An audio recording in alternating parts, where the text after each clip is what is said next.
Oke guys, welcome back to Crypto Indonesia bersama gue Toshi, di mana kita akan membahas segala sesuatu yang berhubungan dengan cryptocurrencies dan blockchain.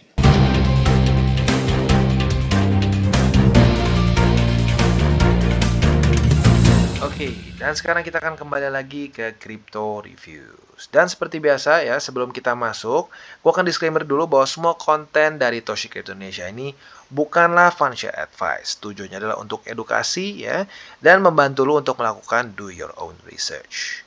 Nah, project yang hari ini kita akan bahas ini bernama Swim atau Spread Wisdom ya. Nah, Spread Wisdom ini sebenarnya apa ya? Nah, ini sebenarnya kalau mau di boil down, ini simpelnya adalah suatu play to earn ya, di mana di sini bentuknya seperti yang pertama itu mungkin kayak general knowledge lah ya. Ada gamenya juga di dalamnya supaya ya kita tinggal jawab, kita main gamenya, nanti kita akan mendapatkan token. Tokennya nanti tentunya kita bisa cairkan. Cairkannya bisa di mana? Nah, macam-macam nih ya. Salah satunya adalah nanti di Coin Store, walaupun dia masih ini ya, masih nunggu IEO. Jadi kalau kita di sini, dia akan listing nanti di Probit dan di Coin Store ya.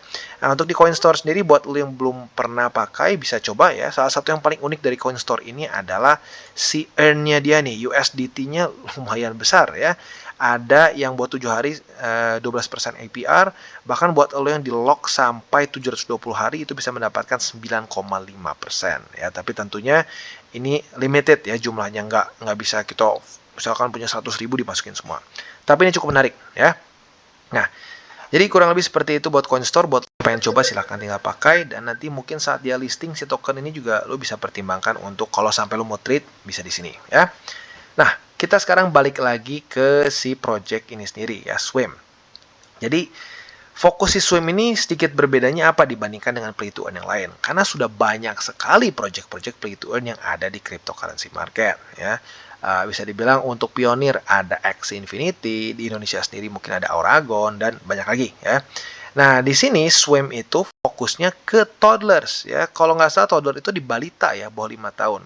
Jadi tujuan mereka ini ingin memberikan wisdom, makanya namanya spread wisdom ke anak-anak muda. Sebenarnya make sense sih ya, kalau lu lihat anak-anak ya berapa generasi ya? Ya beberapa generasi di bawah kita lah gitu kesannya ya. Sekarang sudah kayak apa ya, lacking in wisdom jujurnya ya. Seringkali mereka terlalu spend too much ya. Lalu juga mereka terlalu banyak flexing dan seterusnya. Tentunya ya mau tidak mau itu adalah influence dari social media dan konten-konten yang mereka sudah sudah mereka konsumsi sejak kecil ya.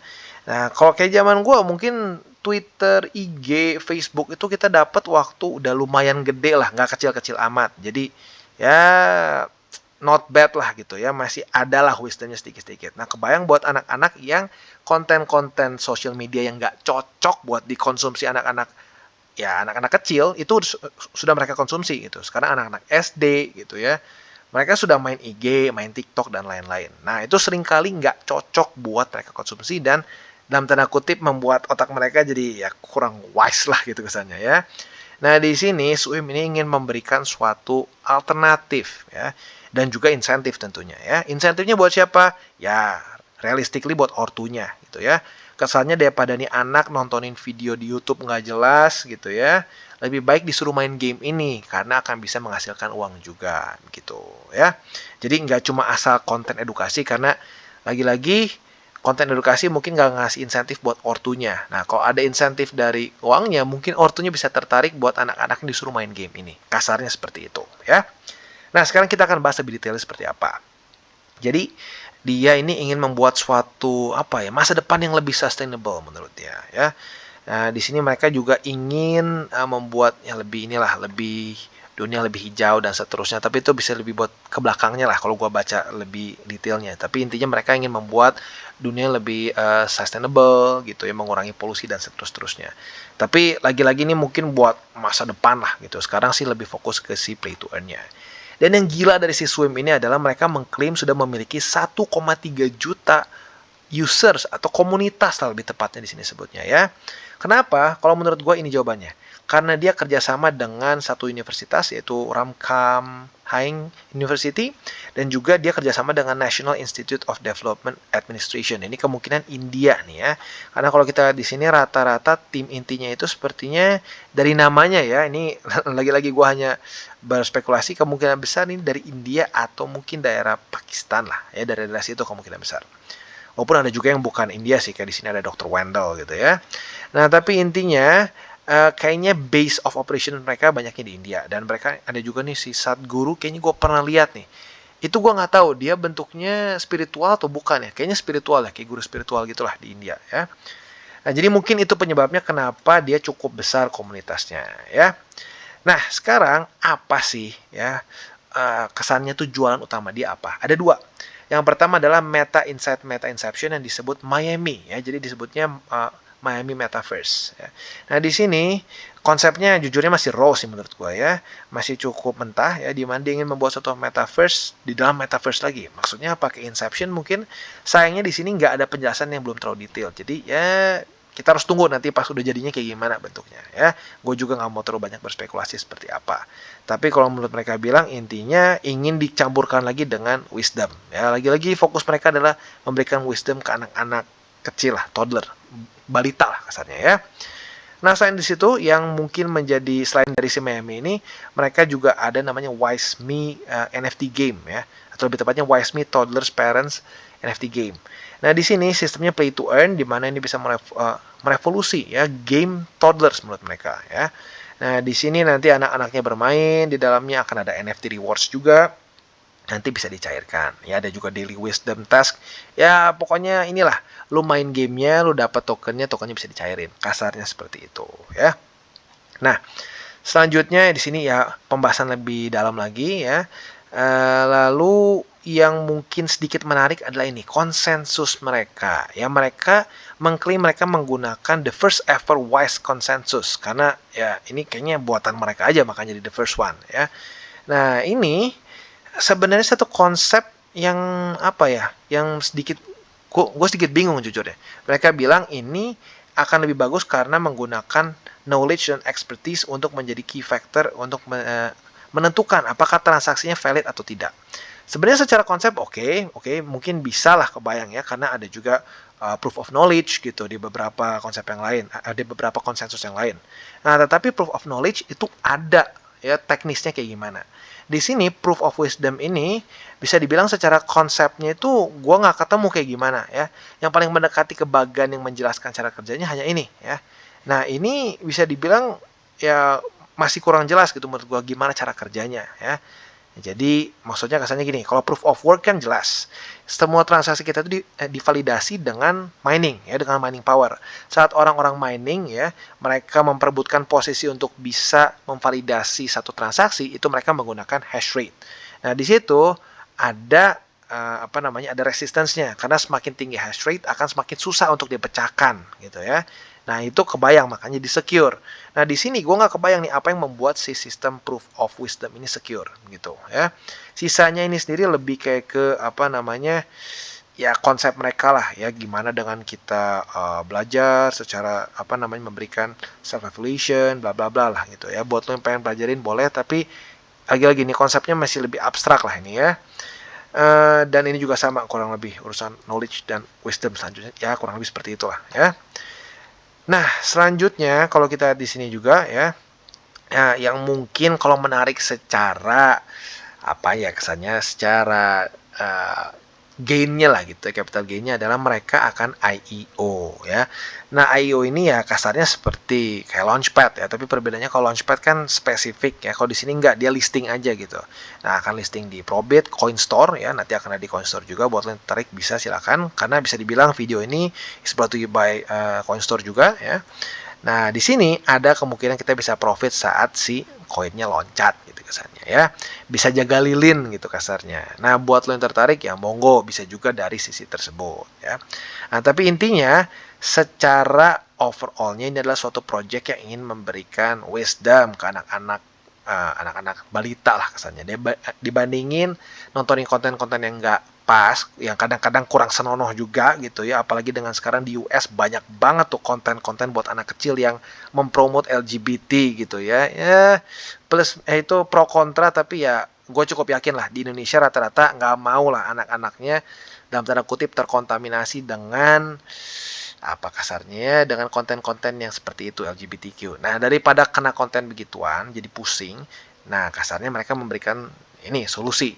Bukan cuma solusi dia anak-anak jadi diberikan hal-hal yang lebih berguna, tapi dikasih juga insentif gitu dengan ada hadiahnya, NFT rewards dan play to earn in general gitu ya. Oke, nah sekarang kita akan ke bagian auditnya. Nah, auditnya dilakukan oleh Cybercosmos. Ini suatu ya auditing, ini mungkin auditing firm juga untuk kripto. Nah, di sini kalau kita lihat date-nya itu pada Februari tanggal 10, berarti ya beberapa bulan lalu lah, ya masih cukup valid. Kalau kita lihat di sini secara layoutnya akan mirip seperti mungkin di Certic dan lain-lain ya. Tapi mungkin Cybercosmos ini gue pribadi belum pernah dengar ya. Nah, kalau kita di sini dia sudah diaudit di sini ya, spesifiknya dia menggunakan Ethereum blockchain. Nah, jadi ya ini juga sedikit berhubungan dengan si ininya dia ya, konsensus dia. Maksud dia itu konsensus wise consensus atau apa namanya proof of wisdom itu gimana? Karena dia di sini audit detailsnya ini di Ethereum gitu ya. Nah, selanjutnya kalau kita lihat di sini dia seperti biasa akan dikategorikan permasalahannya atau vulnerability-nya itu akan dikategorikan critical, high, medium, low dan informational. Semakin ke hijau semakin aman gitu, semakin tidak ada masalah yang terlalu besar ya. Nah, kalau kita di sini untuk security issues-nya sudah dites dan menurut dia pas semua ya. Dan untuk vulnerability-nya menurut mereka nggak ada sama sekali, high, medium maupun low. Nah, ini apa namanya? Kalau gue pribadi sih mungkin lebih enak lagi kalau dia sekalian ke Certic juga atau ke beberapa lagi auditing firm yang lain. Karena biasanya ya project sebagus apapun pasti ada aja permasalahan. Minimal informational atau low lah. Di sini nggak ada sama sekali masalah, kayak jujurnya sedikit aneh ya. Ya, jadi ya lagi-lagi kalau gue pribadi sih kalau memang mereka ternyata memang benar-benar bagus, nggak ada permasalahan sama sekali, mungkin boleh pertimbangkan untuk audit juga di Certic ya. Nah, selanjutnya kita akan langsung masuk juga sekalian ke bagian white paper ya. Untuk white paper dia bisa dibilang nggak terlalu jauh lah dari pembahasan kita tadi yang di awal ya. Intinya mereka melihat ada permasalahan nih ya. TikTok, YouTube is very entertaining, benar ya. Kita pun pasti sering menggunakan. Nah, tetapi mungkin kita sudah dewasa gitu. Kita bisa membedakan gitu ya. Kita sudah punya wisdom untuk lihat gitu. Walaupun kadang-kadang nggak semua sih ya, tapi kita bisa membedakan mana yang harus kita konsum, mana yang tidak gitu. Nah, tetapi anak-anak kadang-kadang itu ya nggak tahu, dia main asal aja gitu. Bahkan untuk YouTube Kids pun ya, apalagi nih ya, konten-konten dari US ya, atau dari luar lah, bukan cuma US, Eropa juga dan lain-lain, itu cukup banyak konten-konten yang mungkin nggak cocok lah sama kita orang Indonesia, yaitu mungkin konten LGBTQ and something lah, itu udah panjang banget ya. Jadi kadang-kadang gini, kontennya itu seperti kartun, tapi isinya ternyata tentang orang gay, orang apalagi orang lesbian dan lain-lain gitu. Jadi tentunya nggak cocok dan bisa bikin bingung anak-anak yang masih di bawah umur gitu. Ini kenapa ya, lo bukannya cowok sama cewek, kenapa bisa cowok sama cowok? Nah, itu berbahaya ya. Nah, jadi kasarnya daripada mereka mengkonsumsi hal-hal yang mungkin kurang cocok lah gitu ya. Nah, lebih baik mendingan main di sini ya. Ortunya juga dapat duit, kasarnya kayak gitu ya kan, toh anak kecil ini nggak mungkin mereka ambil duitnya juga gitu, jadi duitnya bisa diambil ortunya, mungkin bisa buat ditabung lah buat nanti pendidikan dia atau apalah ya. Nah, selanjutnya di sini mereka ini menggunakan satu proof of wisdom. Nah, untuk proof of wisdom ini sendiri gue masih bingung implementasinya ya ke game. Ya nggak, harusnya konsensus itu ngomongin soal blockchain ya. Nah, dia sendiri di sini sebenarnya kalau untuk si auditnya ini kan Solidity, berarti di Ethereum ya. Nah, di sini dia ada ngomongin konsensus. Jadi gue bingung sebenarnya konsensus dipakainya untuk apa ya. Nah, selain dari itu ini kurang lebih mirip seperti pembahasan kita tadi lah ya. Ada NFT game untuk toddlers, dan di sini ngomongin soal mereka ada rencana juga untuk menggabungkan berbagai macam wisdom dari ancient wisdom lah di sini ya. Ada Veda juga. Nah, ini lagi-lagi jadi kemungkinan besar ini dari India ya, dan juga ada global ancient scriptures. Mungkin kayak ya stoicism gitu mungkin ya, meritocracy dan seterusnya, which is oke lah menurut gue, itu bagus-bagus aja, in general positif ya. Nah, selanjutnya mungkin kalau kita lebih ke bawah lagi ya, ke bawah sebentar ini sini ya. Ke bawah lagi ya, ini adalah yang problemnya sama anak-anak main HP terus, isi kontennya nggak bagus lah, kasar seperti itu ya. Nah, untuk konsensus ada ternyata di sini. Tetapi lagi-lagi untuk penjelasan konsensus ini, si proof of wisdom ini, lagi-lagi kalau kita di sini cenderung masih abstrak gitu. Nggak ada penjelasan yang spesifiknya gimana si proof of wisdom ini bisa misalkan menahan 51% attack, lalu bagaimana dia cara untuk mensecure si validasinya gitu kan. Kalau misalkan kita ngomongin soal DPoS gitu, delegated proof of stake punya Cardano, itu literally panjang banget penjelasan teknisnya, gimana cara kerjanya, lalu gimana cara ada satu validator nodes yang bisa dibuka, bagaimana orang bisa delegate dan seterusnya. Proof of work ya jelas mining gitu ya. Nah, di sini mungkin ada, tapi mereka nggak coba menjelaskan dengan detail. Semoga saja mereka nanti bisa bikin video yang lebih panjang gitu ya, dan mungkin ya kalau bisa panjang dan lebih simplistik juga ya, tapi intinya memberikan suatu bukti bahwa oke, proof of wisdom ini works gitu ya. Jadi kurang lebih seperti itu overallnya, dan lagi-lagi kemungkinan besar buat kita di Indo mungkin lebih ngejar ke ini sih ya, lebih ngejar ke IEO-nya ya, di mana di sini nanti akan listing ya di beberapa exchanger. Salah satunya Coinstore ya, yaitu yang bisa dibilang menjadi sponsor kita pada hari ini ya, di mana nanti saat sudah IEO di sini mungkin kalian bisa ikutan ya, as simple as that. Kita bisa mendapatkan profit saat yang nge-pump, kasar seperti itu ya.